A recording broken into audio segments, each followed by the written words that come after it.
Good morning, happy Thursday. Let's get started. Quick hint, whenever you see a green space, it means you have an activity you need to write in. So for today, you're going to use evidence that you've gathered from Zachary Kent's The Story of the Triangle Factory Fire and from Barack Obama's Proclamation 8639, 100th anniversary of the Triangle Shirtwaist Factory Fire, to support a claim in an argument. You'll select a claim you feel strongly about regarding how effective and specific tone is in getting a specific tone is in getting others to take attention, and you'll support that claim. So you're going to look at two different claims, both talking about the Triangle Factory Shirtwaist Fire, and you're going to kind of agree or disagree with either one. So the first thing you're going to do is you're going to explore two different claims about the same topic. The second thing you're going to do is you're going to provide evidence to support both claims. And then you're going to craft an argument to support your chosen claim. So we're going to start with both, find some evidence for both, and then you're going to kind of understand which one you agree with more. If you need the directions, all you need to do is click on these links, you pop right up, and then you get your directions. All right, so as you gather evidence for your argument, you'll want to rely heavily on both of the informational texts you focused on this week. So you're going to have to open up both of the texts and be able to look at them. The Kent text and the Obama Proclamation. Feel free to use information from the videos and background articles we read and viewed regarding the Triangle Factory Fire if needed. So your background information. We worked with argument writing during the week of May 4th and will continue to practice supporting a claim, as well as refuting a counterclaim. Many use any of the strategies from what experience that you've found helpful as you form your argument today. All right, so the first thing you're going to do is a language focus thing where you are going to take the pictures that you have here, there's 4 of them, and you're going to drag and drop them according to what word they coincide with. So the directions, drag and drop 4 images on the left under the correct word. So the first word is outrage, and the second word is uplifting. 2 very, very different words. If you're not aware of what those words mean, I would definitely look it up. You have a computer in front of you, you have the world at your fingertips. All you would need to do is type in these words and you would get a definition. And then after you look at the definition, you're going to look at the 4 pictures that you have here, and you're going to drag and drop them according to where they belong and which word they coincide with. Okay? So they're giving you 2 claims here. This week you read 2 informational texts about the Triangle Factory Fire in March of 1911. Oh my gosh. The authors presented similar information about the events and their impacts in very different ways, using very different tones. Those are things that we actually looked at already. You should be aware of the fact that one tone is completely different than the other in both of these texts. So now, here are the 2 different claims from the 2 different texts. Zachary Kent's tone of outrage in The Story of the Triangle Factory Fire most effectively communicates how important it was to take action to change workplace safety laws. So if you believe that reading Zachary Kent's tone of appearing angry or outraged by the entire event was effective in making you understand that you should be doing something or somebody should be doing something to fix the problem that happened, then I would definitely pick that one. Next. President Barack Obama describes the events of the Triangle Factory Fire as an inspiration for change, and his uplifting tone is the most effective way to make his point. So you're basically looking at the 2 ways that things can be presented. So outrage, do you think that listening to people's angry venting or outrage is an effective way, or do you think that having somebody explain the situation in a way that's uplifting is effective? Both are actually very effective. It's up to you at this point to decide which one is more effective.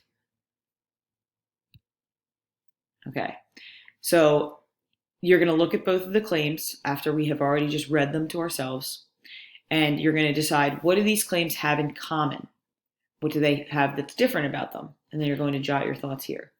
So you're going to compare and contrast these 2 different claims. So then now you're going to start gathering your evidence. So provide 2 or 3 quotes or examples of text evidence that support each claim.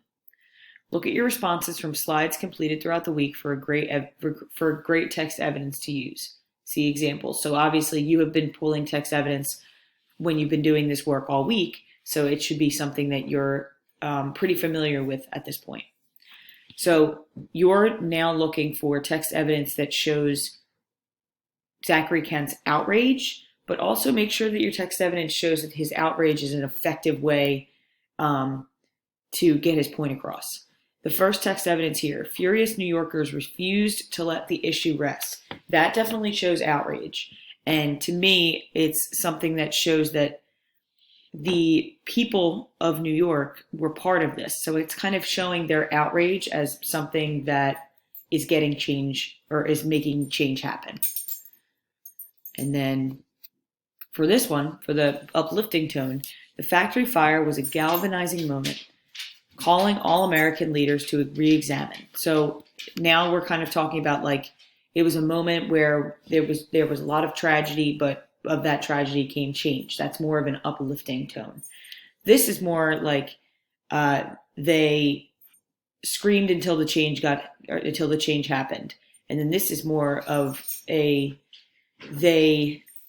reflected on what happened and then they created change. So definitely 2 different tones here. Both are effective. You just need to decide which one you think is more effective.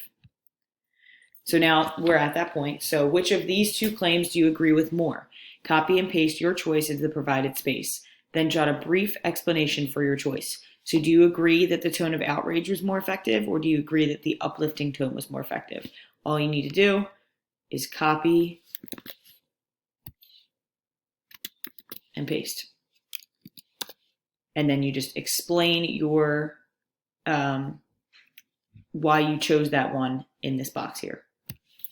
I chose this because blah, blah, blah. Okay? That's all you need to do. So half of the writing is already done for you. Okay. And then, after selecting your claim, you're going to copy and paste it again.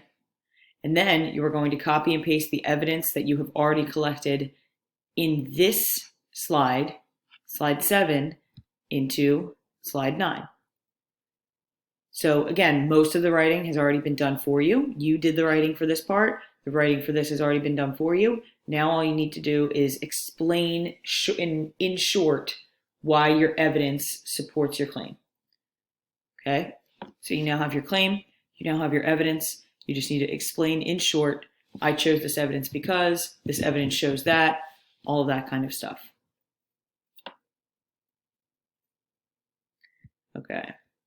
So if you need additional help with this activity, this is kind of like a practice using a subject that you guys are all very, very familiar with. So create 2 different claims about the same topic. Look at the topic presented and come up with your claims. Present them in the boxes beside each other. So social media, that's the main topic that we're talking about. So in this main topic, there are 2 claims here. Family and friends are able to see each other and talk in real time. That is one claim that's positive about social media. And then the second one, which is negative, so we're going to do claim A positive, claim B negative. That's probably the easiest way to do this. People can often overshare when on social media.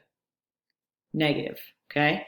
This is only if you need additional help. You do not need to do this slide. Again, I love that I get to check who's actually watching these recordings that I do by who does these things. You do not need to do this slide. This is only if you need additional help. But I actually really suggest this because this is a really good, helpful exercise. All right. That is it for today.